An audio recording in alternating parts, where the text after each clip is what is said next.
are there right and wrong things that you can be posting on social media apps when you're just joining them? Yes, there are. There are things that if you post too early can really wreck your trajectory, and things that you absolutely should be posting right off the bat to help you grow faster, stronger, and better on a social platform. Today on a live stream, I was asked this question and I'm going to break down everything you need to know.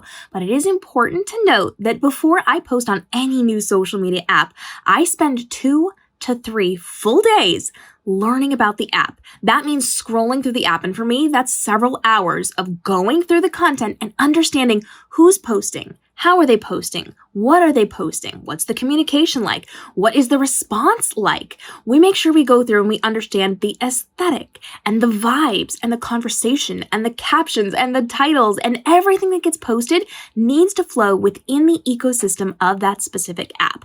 And if you start posting without doing your research, you're going to have a problem. So make sure before you post on any social app, you take at least 2 or 3 days to start scrolling through, understand, start commenting, interact with other people, start conversations, and then you can start to post. This way you are on the correct path, the best path, the path that is going to help you to grow into somebody who is going to be well known on this platform and known for the right reasons. So let's get into what content you should absolutely be posting and what you should not post right away, and then how you can use all of the content from your other social platforms that you've created over the last week, month, year on this platform to save you some time and effort while you are continuing to create on your other platforms. What are some important things to post when we start on a new platform? So if you are jumping onto a new social platform, it's really wise to lay the groundwork of your brand first. People need to understand who you are, and they need to understand at an immediate glance. If somebody is stumbling across your content on Pinterest, on TikTok, on Instagram, on Lemonade, on whatever app it happens to be, they need to know exactly who you are if they click on your profile. So the first thing you need to do is be mindful of your profile photo and your bio. Those have to be very clearly niche specific so people can easily see what you're doing. You have to have a photo that goes with your niche. If you are a dog trainer, you better have a puppy in your picture. If you are a workout trainer, you better have some dumbbells in your hand. If you are a candle maker, have some candles with you. If you're an educator, have your profile photo that is going to be your bio photo that you send out to different publications and different stages that you're on. Have something that's representative of your niche. Then make sure your bio is very clearly spelling out how you benefit the person who is there to see who you are, not what you do, not how you are, not your Starbucks order, not that you're a cat mom, none of that. But we talk about that on the YouTube channel, so make sure you're checking those out. You do want to make sure that then you're laying the groundwork. So the first thing you should do is an introduction post. I am this person, this is what I do, and make it very centered to the person who's viewing it. You're not giving a bio of your life story. We don't care where you live. We don't care that you've got a dog. We don't care that you're doing XYZ unless it applies to your business and how you're serving your audience. So your intro needs to be something along the lines of what I do. I say, I'm a social media marketing strategist who helps entrepreneurs save time and effort creating their social content so they can get back to running their businesses and living their best lives.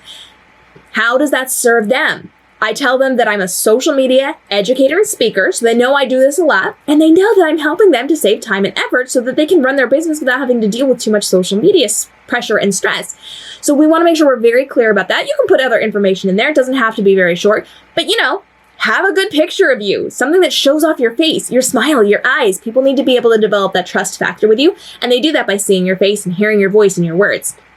So you're going to be putting a photo first, probably an album where people can swipe through and see a couple different things about your business. So you can give some fun facts about you connected to your business. You've helped over 7,000 entrepreneurs do XYZ. You have made 7,000 favors for a bride and groom on their wedding day, or you've worked on over 60 weddings, or whatever it happens to be. Give some fun facts, but ones that benefit them, ones that tell them how you serve them.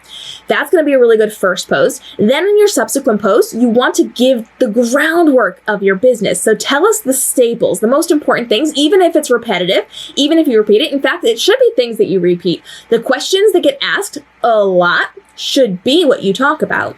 You should be giving all the information that you hear again and again and again and again inside of your business, because that's what's going to matter to them, because those are the questions that they're asking. So have subsequent posts that follow up, that really lay the groundwork of who you are and what you do for them. And then from there, you can get a little more fun. Then I want to see the educational posts, the instructional posts, the idea posts, the quote graphics. I want to see videos. I want to see fun content. I want to see things that get people's attention. If you have parody things that you do on TikTok or Instagram, take them there. I want to see you using some of your YouTube content to turn into quote graphics or things that they can swipe through. I want to see you using the other content you created to now implement into the new platform that you happen to be on to make sure we're making the most out of our time and effort. We are not wasting our time creating entirely new content for a new platform. So in the beginning, your first post needs to be an introductory post that tells people why you matter for them, why they should follow you. Then you need a good 5 or so posts that show the groundwork of your business. Again, why do you benefit them? Why should they follow you? Things that are going to be highly engaging for them. And that can be educational content or instructional content. That could be a quick win, showing how to do things, telling them how to get from point A to point B. You are doing something that is going to get those quick wins for them, because when you help them to do things or overcome things or learn things or are entertaining to them, they're going to stick around for more. And then from there, we're pulling in the other content that we're already using and we're just building on that. We're putting in as much as possible. And the more content you can put out when you start a new platform, the faster you're going to gain traction on that. So I don't recommend just posting once per day. I recommend posting a bunch of times, as many as possible, especially since you already have content. The cool thing about a brand new platform is that you've already been on other platforms and you have older content. So even if you're posting once per day on TikTok and Instagram and YouTube, you still have months worth of content that you can now take to the new platform like Lemon8 and drop it all there, while you're still just maintaining one per day on the other platforms. Focus heavily on getting your older content out there.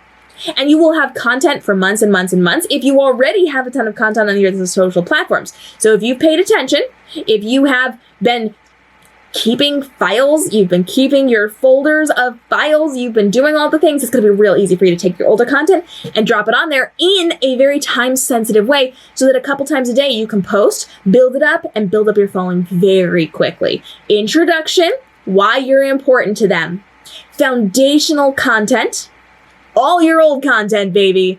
And then if you start to see things trending, lean into those things with your older content and if you're making newer content. Hit that subscribe and notification bell because we are dropping more content on how you can level up on all the social platforms, everything from TikTok to Instagram to YouTube to your live streaming, and now places like Lemon8, where we are spending our time jumping into these new apps to see how well they're going to work for us and make sure that we lay that groundwork perfectly well for our success on brand new platforms. Questions, comments, drop them down below, and I'll see you in the daily episodes helping you navigate social media so you can spend less time creating your social content, but make more money so you can live your best life without the stress of social media. See you in the next episode.